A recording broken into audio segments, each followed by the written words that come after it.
इस खबर के प्रायोजक है परिवर्तन कंसल्टेंसी सर्विसेज। क्या आपका बच्चा भी है पढ़ाई में कमजोर? आपके बच्चे को दीजिए मिड ब्रेन एक्टिवेशन कोर्स का तोहफा। बनाए अपने बच्चे को जीनियस।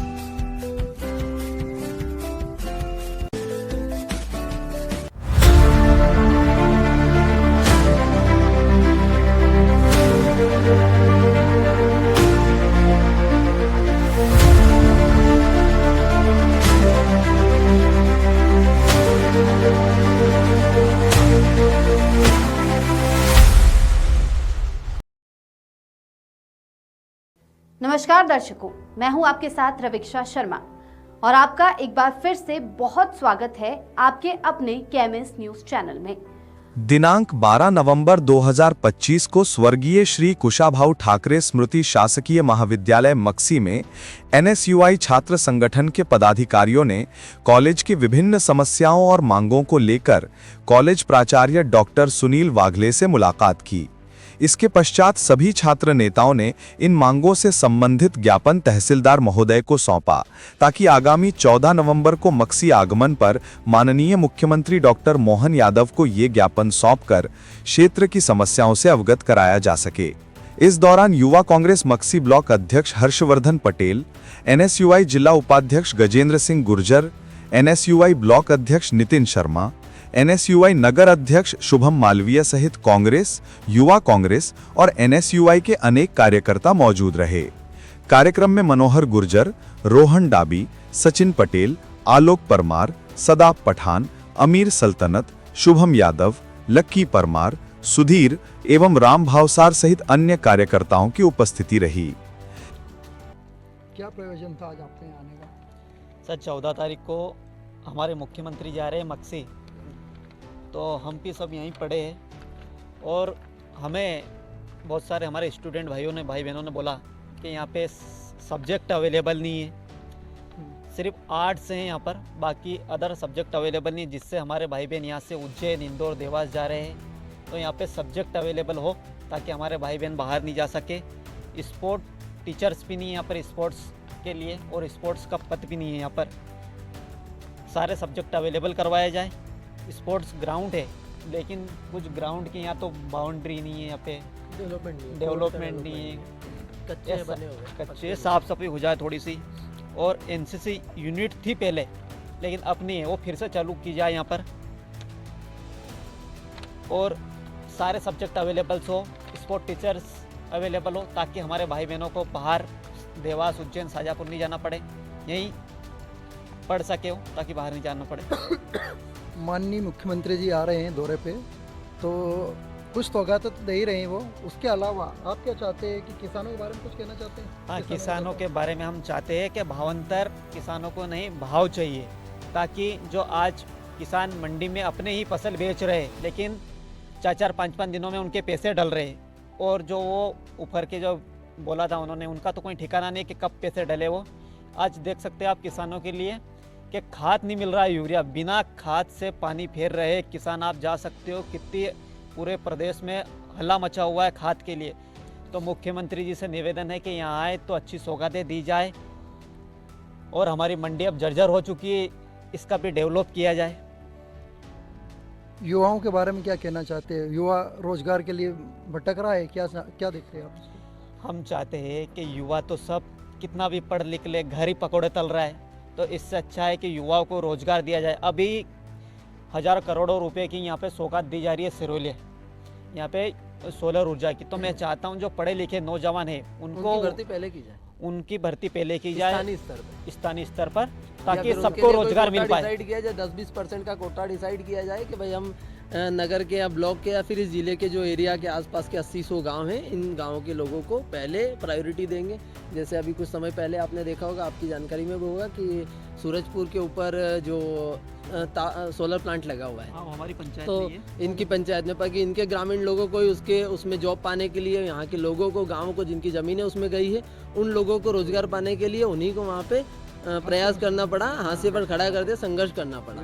तो उम्मीद करते हैं कि कहीं ना कहीं देखो, जो छोटी मोटी जॉब है जिनके लिए कोई एजुकेशन डिप्लोमा की ज़रूरत नहीं है, छोटी मोटी नॉर्मल सी जो हर व्यक्ति कर सकता है जिसको। तो ऐसे लोगों को कम से कम पहले रोजगार दिया जाए, सिक्योरिटी है जैसे उसमें साफ सफाई है या फिर बहुत सारे काम होते हैं सोलर प्लांट में भी, तो उन लोगों को पहले काम दिया जाए, अभी जैसे ना कि बाहर के। क्योंकि अभी भारत में ढूंढने जाओगे तो सब तरह के लोग मिलेंगे आपको, ऐसा नहीं है कि नहीं मिलने वाले, सब तरह के लोग मिल जाएंगे और सब काम करने वाले लोग मिल जाएंगे। तो जरूरी नहीं कि आप बाहर से पकड़ के उनको यहाँ काम करवाने के लिए लाए, लोकल में भी मिल सकते हैं। लोकल में भी मिल सकते हैं। तो पहले आप कोशिश करें कि लोकल में उन लोगों को ढूंढे जो आपकी ज़रूरतें पूरी कर सकते हैं, ना कि बाहर के लोगों को आप लेकर के। अभी जैसे मान लीजिए यहाँ पे सुना है कि आइसर का प्लांट आने वाला है, तो ऐसा नहीं कि मक्सी में पढ़े लिखे युवाओं की कमी हो। और यदि आप ये कहते हैं तो मैं मानता हूँ कि फिर तो आप खुद अपने आप को कोस रहे हैं कि आपने कुछ भी डेवलपमेंट नहीं किया है। अब देख ही नहीं रहे फिर तो सीधा ये बोल शिक्षा सकते की हैं। स्थिति एकदम कमजोर कर चुके हो। यदि आप ये कहते हो कि मक्सी में पढ़े लिखे रोजगार वाले युवा नहीं है जिनको रोजगार मिल सके, ऐसी क्वालिटीज नहीं है बच्चों में, तो आपका शिक्षा का स्तर आप खुद अपने हिसाब से सोचिए कि आपने शिक्षा का स्तर किस स्तर पे पहुंचा दिया है। और चूंकि मोहन यादव जी तो शिक्षा मंत्री भी रह चुके हाँ, हैं। शिक्षा मंत्री भी पहले रह चुके हैं। तो मैं मानता हूं कि मक्सी में पहले ऐसे युवाओं को पहले अवसर दिए जाएं, उनको रोजगार के लिए कहीं से कम स्थानीय स्तर पे उनके लिए कोटा डिसाइड किया जाए। क्योंकि ये सारी प्राइवेट कंपनीज है, तो उनको पहले कोटा डिसाइड करके उनको पहले प्रायोरिटी दी जाए ताकि वो जॉब कर सकते हैं, उनको लोकल में रोजगार मिल सके, उनको हमारे यहाँ के युवाओं को दूसरे जिलों में या दूसरे प्रदेश में भागादौड़ी नहीं करनी और पड़े। बहुत लंबे समय से सर मक्सी को तहसील बनाने की मांग चल रही है। तो अब तो मक्सी में ही आ रहे हैं हमारे मुख्यमंत्री जी, तो उनसे निवेदन है कि मक्सी को तहसील का दर्जा भी दिया जाए और यहाँ मक्सी में एक ट्रामा सेंटर हॉस्पिटल भी बनाया जाए, ताकि हमारे भाई बहन इलाज के लिए भी उज्जैन भटकते, बहुत सारों की तो बीच में ही मृत्यु हो जाती है। तो हम नहीं चाहें यहीं पे ट्रामा सेंटर हॉस्पिटल भी बने और मक्सी को तहसील का दर्जा भी दिया जाए। घोषणा भी कर चुके हैं, शिवराज जी भी कर चुके हैं, मोहन जी भी कर चुके हैं। बस 10-10 बार तो घोषणा कर दी, लेकिन अब हकीकत में भी काम करके दिखाया जाए। जमीनी स्तर पर काम नहीं हो रहा। जमीनी स्तर पर कुछ भी नहीं हो रहा है। हमारे यहाँ के क्षेत्र की लोकल की कुछ समस्याओं के बारे में कुछ कहना चाहेंगे? लोकल की समस्या यही है सर, अपन झोकर और मक्सी के बीच में खड़े हैं और झोकर पास में गांव है, शाजापुर जिले का सबसे बड़ा गांव है झोकर, और झोकर में पानी पीने की समस्या से यहाँ के लोग दर दर भटक रहे हैं। साल में 12 महीना 365 दिन टंकर से पानी डलवाते हो, यहाँ पानी की कोई समस्या नहीं। पलसावट डैम से पाइपलाइन मक्सी गई है। मैं चाहता हूँ कि ऐसा कनेक्शन किया जाए मक्सी की पाइपलाइन में या अलग से, ताकि झोकर वालों को भी हफ्ते में 1-2 दिन पानी यहाँ दिया जाए, ताकि पीने के पानी की समस्या, खेती की तो दूर की बात है, यहाँ पीने की समस्या से लोग जूझ रहे। तो उनकी विशेष मांग है पूरे झोकर की, और शाजापुर जिले का सबसे बड़ा गाँव है सर झोकर, यहाँ पानी की मेन समस्या है यहाँ के लोगों की। तो मुख्यमंत्री जी से निवेदन है कि यहाँ पे एक सौगात दी जाए पानी की। यहाँ के जनप्रतिनिधियों को क्या संदेश देना चाहेंगे? यहाँ के जनप्रतिनिधियों को हम कहना चाहते हैं कि तलवे मत चाटो, लोगों के काम करो। लोगों के काम करोगे तो आपकी लोग सुनेंगे। आने वाले समय में सर सब चुनाव में बड़े बड़े वादे कर देते, लेकिन धरातल पे कोई काम नहीं करता। आज झोकर पंचायत में देख लो, सब चुनाव लड़ते हैं, ये कर देंगे वो कर देंगे। आज मान लो कितने ये झोकर के भाई खड़े हैं यहाँ, 12 महीना पानी डलवाते हैं टंकर से। तो हम इन जनप्रतिनिधियों से कहना चाहते हैं कि आप लोकल में जनता का काम करो, तो आपको आगे मौका दिया जाएगा। ये सीधा सीधा सेल्फी नेताओं को संदेश है आपका? हाँ, सेल्फी नेताओं को संदेश है कि आप काम करोगे तो फिर आपको मौका दिया जाएगा। नहीं तो जनता आप जगह जगह आप देख रहे हैं कि जूता की माला पहनाकर उनका स्वागत कर रही है। तो ऐसा इस क्षेत्र में नहीं हो, ये हम कहना चाहते हैं कि विकास किया जाए। पूरे देश में तो मोदी मोदी लहर चल रही है, फिर ऐसा क्यों लग रहा है? पूरे देश में कोई मोदी लहर नहीं है सर, गोदी मीडिया ने एक लहर बना रही है। मैं आपको नहीं बोल रहा हूँ, मीडिया लगभग अब आप देख रहे हो कि बिहार के अंदर कितनी सीटें, अभी सीटें वो 350-400 सीटें दिखा रहे हैं। और कल गोदी मीडिया ने तो धर्मेंद्र को मरा घोषित भी कर दिया, जो हीरो है, वो उनकी मृत्यु खुद टीवी में देख रहे हैं। रियलिटी है, सच्चाई, ये धरातल पे सच्चाई जान आप के देख जान रहे नहीं हैं। रहे वो, बस जो उनके पास व्हाट्सएप पे किसी ने भेज दिया उसको वो मान गए। अच्छा, आप मोदी जी को किस दृष्टिकोण से देखते हैं? वो एक सफल नेता है या नहीं है? सर मोदी जी एक फेंकू नेता है, जो देश की ऐसी की तैसी कर रखी है जिन्होंने। हम तो केंद्र से भी दुखी और इंद्र से भी दुखी है। इंद्र ने किसानों की फसल निपटा दी और केंद्र ने फसलों के दाम निपटा दिए। जब राजनीति एक व्यापार बन जाए और जनता ग्राहक बन जाए, तब हमारे देश के युवाओं को जागना चाहिए और इन फर्जी नेताओं को घर बिठाना चाहिए। ईमानदार नए युवाओं को मौका देना चाहिए, धर्म जाति से ऊपर उठकर। हम तो यही कहना चाहते हैं सर। राहुल गांधी अगर मान लिया प्रधानमंत्री बन जाते तो क्या लगता है आपको? कुछ तस्वीर बदलेगी देश की कि ऐसा ही चलेगा? क्यों तस्वीर नहीं बदलेगी सर?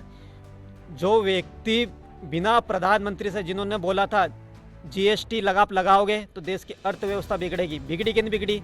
अब वो तो हटा दिया, अब तो जीएसटी उत्सव मनाया जा रहा है। हाँ, अब वो उत्सव उन्होंने ही बढ़ाया और वही गठा रहे, वही उत्सव मना रहे, थूक के चाटने, ये उत्सव है और क्या। अच्छा चलो ये तो ठीक है। आप ये बताइए, अभी वोट चोरी पे बहुत बहुत बवाल चल रहा है। वोट चोरी पे राहुल गांधी जी ने प्रूफ के साथ, एक व्यक्ति ब्राजील की महिला मॉडल, उसने 22 वोट डाले, तो आप देख सकते हो क्या हकीकत है। उसने तो नहीं डाले, वो तो बोल रही है मेरा तो कोई लेन देन ही नहीं भारत के राजनीति में। किसने डाले उसकी जगह पे वोट किसने डाले? वोट डाले किसने उसके? ब्राजील की महिला, अपने देश की भी नहीं है। अभी राहुल गांधी जी ने एक अभी प्रूफ दिया, हरियाणा में एक व्यक्ति ने वोट डाला, बीजेपी के नेता ने, फिर वहाँ पे दिल्ली में भी वोट डाला था और अब बिहार में भी वोट डाल दिया, तो ये तो वोट चोरी हुई ना, सच। ये तो फिर चुनाव आयोग को आप लोगों ने क्या किया, उसको आप अवगत कराइए ना। चुनाव आयोग आग पे पट्टी बांध के बीजेपी की गोदी मीडिया की तरह बैठी हुई है। जब तक देश के युवा नहीं जागेंगे, तब तक सड़क पे नहीं आएंगे, तब तक ये लोग नहीं जागने वाले हैं। और अब मैं ये जोकर गए आपके गांव का बताता हूँ सर, 4 लोगों के वार्ड क्रमांक 7 में नाम काट दिए गए।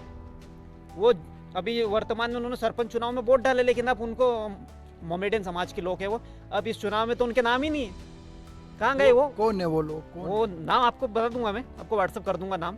हाँ, बताओ। मोमेडियन समाज के मिले तो सही है, वास्तविक भी है कि खाली आप बातें हैं? नहीं, आप मिलना, बात है हकीकत। एक सेकंड में भी आप क्या कहना चाहते हैं? मैं तो कहना चाहता हूँ कि मक्सी में जो नई सरकार जो बनी है अभी, उन्होंने जिस हिसाब से मक्सी का विकास किया, सभी ने देखा है कि रोड जो अच्छे रोड थे उनको खोद दिया गया है ना। जल परियोजना के नाम पे, नर्मदा जल परियोजना के नाम पे उनको खोदा गया। यदि खोदा गया तो उनको वापस से बंद भी किया जा सकता है या उनको बराबर लेवल किया जा सकता था, पर उनकी स्थिति अभी ऐसी पड़ी हुई कि रोड मक्सी के जर्जर हुए पड़े हैं और पूरे खराब हुए हैं। बरसात जब बरसात आती है तो उन रोड की स्थिति ऐसी होती है जैसे खदानों में जो कीचड़ भर जाता है, वैसी स्थिति होती है। अभी तो रोड बना रहे हैं वो। कहाँ बना रहे हैं रोड? आपने देखा स्कूल है? रोड बन रहा है अभी। स्कूल रोड इसलिए बन रहा है क्योंकि वो स्कूल रोड इसलिए बन रहा है कि सीएम साहब आ रहे हैं। क्या सीएम साहब की गाड़ी के जो पीछे की कैमरा लगा होता है, जो आगे कैमरा लगा होता है, 4 कैमरे साइड में चलते हो, तो उसमें दिखना चाहिए कि रोड नया है और हमेशा से बना हुआ है। नहीं तो इससे तो उनको भी पता चल जाएगा ना कि रोड अभी बना है। नहीं, उनको भी पता है ना, तो वो भी जानते हैं कि उनको दचके नहीं लगने चाहिए।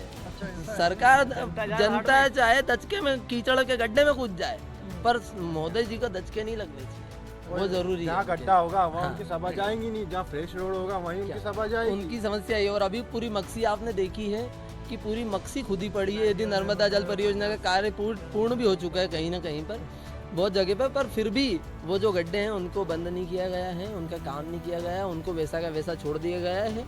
और जब आज 4 साल की सरकार नगर पंचायत की, नगर परिषद की बीत जाएगी और 5-6 साल में उनको कार्य पूरा करके जनता को दिखाया जाएगा कि हमारे द्वारा किया गया है विकास है, तो 4 साल क्या कर रहे थे आप? 4 साल जनता को मजबूरी में धकेल के, परेशान करके, आखिरी के साल उसको लॉलीपॉप पकड़ा रहे हो और कह रहे हो आप हमें वोट दो, तो ये गलत है। और सर एक मेन चीज तो ये है, जो हमारे मुख्यमंत्री जी ने बंसीलाल जी को बोला था कि 50 क्विंटल बीघा प्रति गेहूं होंगे, तो वो बीच गेहूं, वो बीज हमारे इधर भी है, अपने क्षेत्र के लोगों को भी अवेलेबल करवा दे, क्योंकि मक्सी आ रहे तो 1-2 बोरा इधर लेके आए तो हम भी उसको उगा के देखते हैं 50 क्विंटल, ताकि हमारे भी भाव तो मिल नहीं रहे। बोरे से याद आया, जीतू पटवारी जी भी बोरा लेके गए थे पूर्व मुख्यमंत्री शिवराज सिंह जी के पास। नहीं, बोरा लेके गए थे सर, जीतू पटवारी की ही देन है, गेहूं 2700 के बिक रहे, वरना गेहूं कितने के बिक रहे थे? 2000 के, 2200 रुपए के, उनकी ही देन है कि 2700 के आज गेहूं बिक रहे। उन्होंने तो मांग करी 3000 की। जीतू पटवारी जी आज किसानों के लिए, युवाओं के लिए, बेरोजगारों के लिए, सबके लिए, मजदूरों के लिए, सबके लिए सड़क पर है। राहुल गांधी का तो कहना यह भी है कि सत्ता वही चला रहे हैं, मतलब वो जो बोलते हैं परिवर्तन उसी तरह से हो रहा है। कौन चला रहे सत्ता? राहुल गांधी जी के वो जो भी चीजें बोलते हैं वो सब हो जाता है। तो राहुल गांधी जी तो मैं मानता हूँ हमारे देश का सबसे बड़ा सौभाग्य कि राहुल गांधी जैसा महापुरुष हमारे देश में जन्मा है। जो बोल रहे हो सब तो सत्य हो रहा है। उन्होंने बोला हाइड्रोजन बम जब हम लाएंगे, ये भारतीय जनता पार्टी का वोट चोरी का, नरेंद्र मोदी मुंह दिखाने लायक नहीं रहेगा देश में, ये सत्य है, आप देखोगे, है ना सर? कुल मिला के ये है कि अभी वर्तमान में जो परिस्थितियां है वो प्रतिकूल अनुकूल नहीं है, ऐसा मान सकते हैं। हाँ बिल्कुल सर, यही है। किसान परेशान, युवा परेशान, मजदूरों को अनुकूल तो नहीं बोल सकते, मजदूर नहीं है, परिस्थितियाँ सब खत्म परेशान। करने की परिस्थितियाँ हैं। पढ़े लिखे युवाओं को खत्म किया जा रहा है, किसानों को भी खत्म किया जा रहा है, मजदूरों को भी खत्म किया जा रहा है। कहीं ना कहीं स्तर पर ये मान के चल सकते हैं कि एक बीच में गैप बनाया जा रहा है, बड़े लोगों की अलग सरकार, छोटे लोगों की अलग सरकार। ये गैप बनाया जा रहा है और ये गैप जब तक खत्म नहीं होगा तब तक मैं मानता हूँ कि देश प्रगति नहीं कर सकता।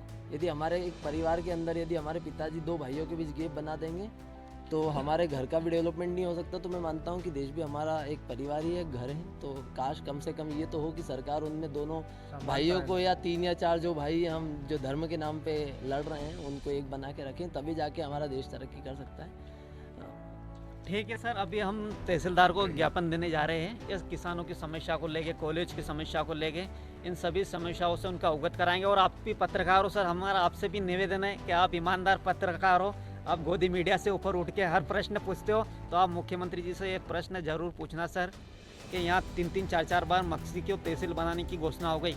अब कर भी देना विधायक जी, सांसद शाहजहाँपुर में आके उन्होंने जी, मन से कहा था कि मैं घोषणा कर दे रहा हूँ, तो आज मुझे लगता है उसके बाद 4-5 महीने 6 महीने हो और गए एक मेन चीज पर सर अभी तक नहीं हुआ कि है। हर जगह जगह सीएम राइज स्कूल बन रहे, तो हम चाहते हैं मक्सी जोकर के आसपास भी एक सीएम राइज स्कूल बने, ताकि हमारे आसपास के क्षेत्र के भाई बहन भी उनको सुविधा मिल सके व्यवस्थित सब। जैसे अभी हमारे शिक्षा मंत्री है इंदर सिंह जी परमार, उनके क्षेत्र में 2-3 उन्होंने सीएम राइज स्कूल बना ले, तो उनका जिला लगता है गृह जिला, तो यहाँ पे एक मक्सी जोकर के आसपास भी कहीं सीएम राइज स्कूल बनाया जाए। अब पधारे उसके लिए सर आपका बहुत बहुत धन्यवाद। तो ये थे आज के युवाओं की सोच मुख्यमंत्री और बीजेपी शासन को लेके। आप इस बारे में क्या सोचते हैं हमें कमेंट करके बताएं। KMS न्यूज़ मक्सी से मनोज देवड़ा की रिपोर्ट। इस खबर में बस इतना ही। आपको यह खबर कैसी लगी कृपया हमें कमेंट बॉक्स में लिखकर बताएं। और अगर आपको हमारा प्रयास पसंद आया तो कृपया लाइक करें। और यदि आपने अभी तक हमारे चैनल को सब्सक्राइब नहीं किया है तो कृपया चैनल को सब्सक्राइब करें।